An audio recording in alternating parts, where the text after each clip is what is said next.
My mother left me, my brother and sister in a car once, when she ran in. This was back in the day where you roll the window down a little bit, leave your kids in the car, who cares? Yeah. And I was petrified. And I'm just looking around, and this guy walks up to the window and goes, "Hey, how you doing?"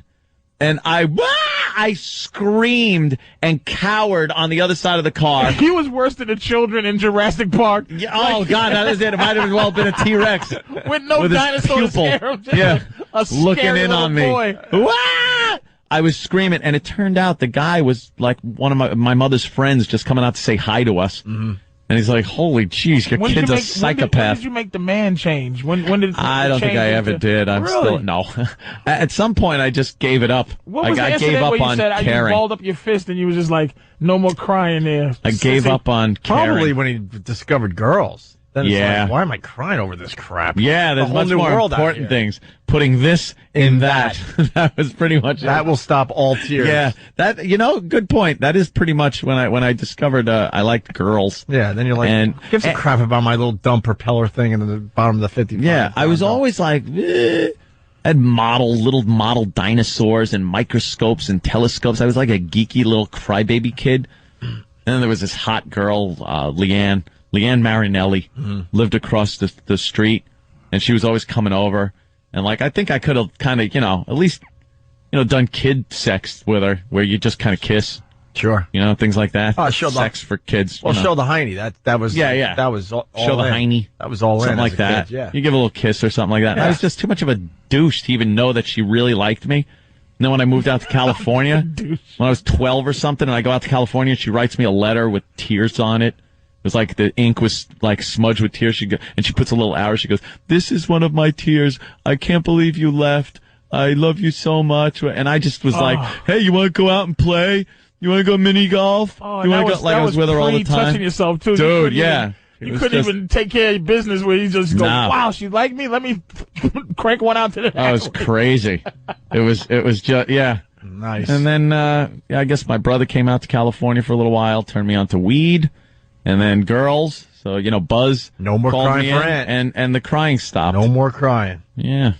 It left its damage, but no more crying. Well, I remember it all. I remember that plate of spaghetti smashing against the wall and my father getting up from the table and yelling at my mother. And I would just cry. I would cry every time they argued, and they argued a lot. Stop! I'd run between them. No! Like I'm going to stop them from getting their imminent divorce by running and crying. What a dummy. I don't remember a lot of stuff growing up. I blocked it all out. That was back when everyone was tough. That was back when women were tough. That was back. My mother took a beating sometimes, and it just seemed like, I never saw a cop. No one called the cops on that crap. My mother would smash me in the face just with hard things, and we'd listen to each other. All my friends are listening out the window at other friends that got beatings that day, and we would hear them crying. And it was it was a tougher time. You just enjoy punishment. When you went to school, no one asked, how'd you get that? It was just, You know what I mean? Now, if you go to school with a bruise or something broken, they have to touched you. They have to ask you all sorts of questions. Back in the day, it was part of growing up. There was no 800 numbers. It was just I lived in an apartment building in Central Islip, and all you heard every night were arguments going on, depending on what wall you stood near. Like everyone was miserable and arguing, but you never saw a cop pull up to that place. And you heard things banging around. The whole complex was yelling at each other. There were miserable married people living with each other people, and it just everywhere. That's what you live through. Upstairs, you're hearing just banging around, people throwing crap, yelling.